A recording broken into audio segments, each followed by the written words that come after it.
Hey, I haven't checked on you in a while. I've been uploading some more videos lately, but they haven't getting as much views as they used to be. I'm getting a little worried, and I was wondering if you could help me, because I know you were trying to help me since the day you found me. What's going on? Hey, why are you so quiet? What gives?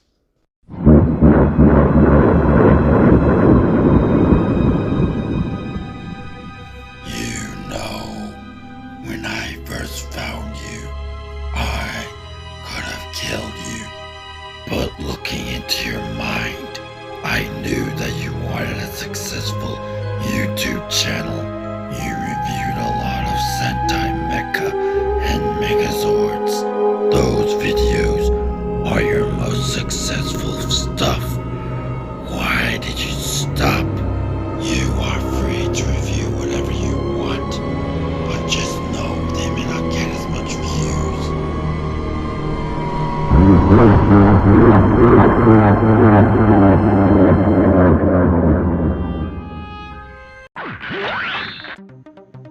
Hey, I'm Colonel Garuda, and today we're taking a look at the Transformers War for Cybertron Trilogy Kingdom, Voyager class, Blaster, and Eject. Now start things off by taking a look at the packaging. You got Blaster in his radio mode here, and you just got him running up to you looking cool on the side there. You got the Transformers War for Cybertron Trilogy Kingdom logo, Hasbro, ages 8 and up. Transformers! Generations Takara Tomy. It is Autobot Blaster and Eject. And on the top here, you just got the Autobot logo there, with the Transformers War for Cybertron Trilogy logo there. On the side, you got that same old artwork. On the back, shows you everything that Blaster can do, along with Eject, and all the things you can do there. It transfers to 20 steps. And at the bottom, not much else. And that's basically it for the packaging. So let's open this guy up and let's see how awesome he truly is. And here we have Blaster out of the box, and I think this is a really nice figure. And here we have him in his Boombox Mode, and I thought this was going to be a retool of the Netflix Voyager Soundwave I reviewed a while back. But it turned out to be a completely different mold, and I just think it's awesome. Let's take a closer look at it. Got these big speakers with these things here. I don't know anything about boomboxes or radios, but we got those there. You have these knobs that are permanently molded in, which cannot turn or on their own. And you got all kinds of little specs and details and little buttons you can push. And speaking of buttons you can push, you can actually push this here, and that's where Eject is, which we'll take a look at later. More of those speakers there. You got an Autobot logo there. Nicely painted yellow plastic. You got the handle right there. I tried having a figure hold this, but it didn't really work out. Like I had like some larger leader class figures try to hold it, but it didn't really work out. On the side you got another speaker there. And on the back you can kind of make out some of the kibble. Like these become the arms and these become the legs. It's not too noticeable. Well disguised. On the other side there you got some more of that speaker detail. Now upon releasing Eject, here you go. We got some really nice detail inside there, which is really nice, much like Soundwave. And here we have Eject in these weird blue clear colors. And you can see his face back there. And for a quick comparison, here he is next to what's his name? Laserbeak, which came with Soundwave, and I think this one's actually bulkier. I tried putting this inside Soundwave, but it got stuck in there, and I do not recommend doing that. Alright, let's get him transformed.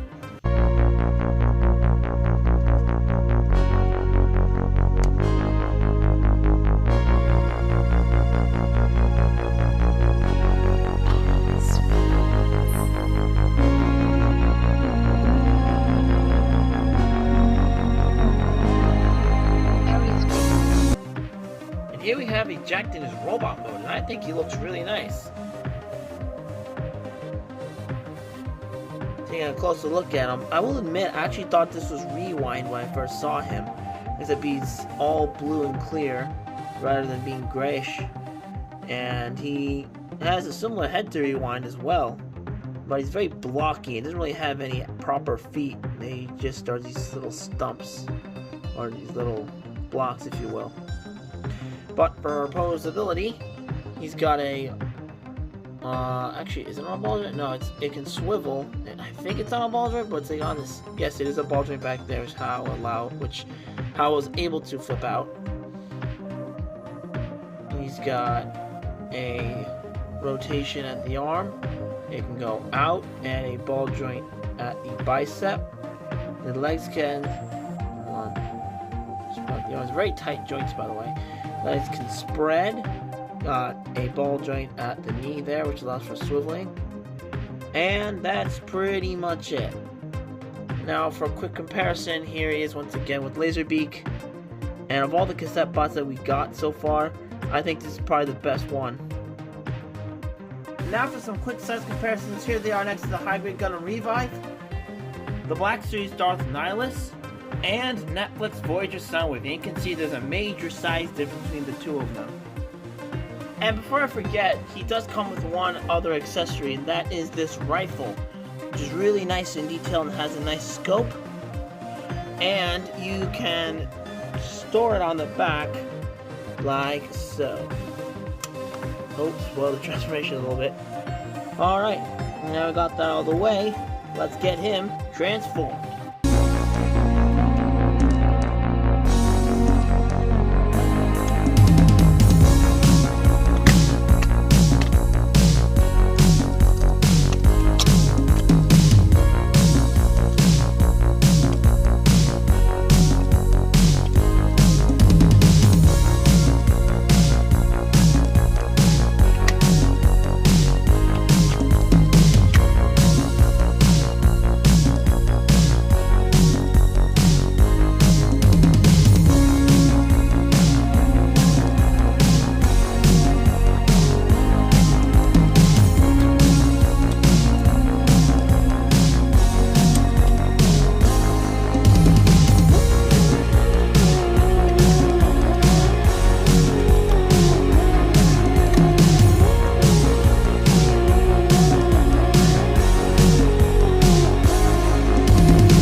Blaster in his robot mode, and I think he looks fantastic.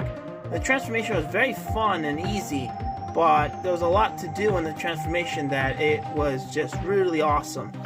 Now, as for the overall design for his robot mode, it's very similar to Soundwave. It's very boxy and basic, but unlike the Netflix figure, it doesn't have as much detail, so let's just get a closer look at him and see all the awesomeness that he has to offer. Starting off with the head sculpt, just got this serious look on his face. He looks a little mad almost. He got that same boxy chest with the radio with the ejecting feature with the Autobot insignia.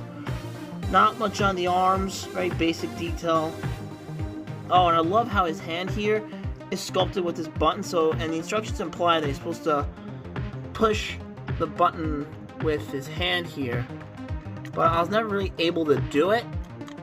Or maybe it's supposed to be like this, maybe, but I was never able to do it. But the fact that you can make it look like he's doing it at least is a really cool feature. But it would have been nice if he had an exchangeable hand, or maybe if it was fully posable, kind of like a masterpiece figure. But at this price point, I'm expecting to do that.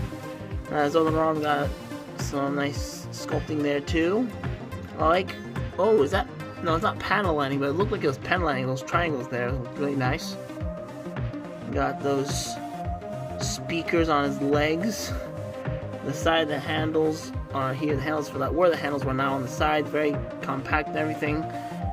And overall, he's not that kibbly, which is something I really like about him. It's not like an excessive backpack on him. I think it was the Titan's Return Soundwave that not Soundwave Blaster that had this big handle on his shoulders and back, and that stuck out like a sore thumb. And I feel like this is a lot more accurate to G1 than what we had in Titan's Return. And overall, I just think it looks really nice. Now, for our articulation, The head is on a ball joint. The arms can rotate 360. They can go out that far.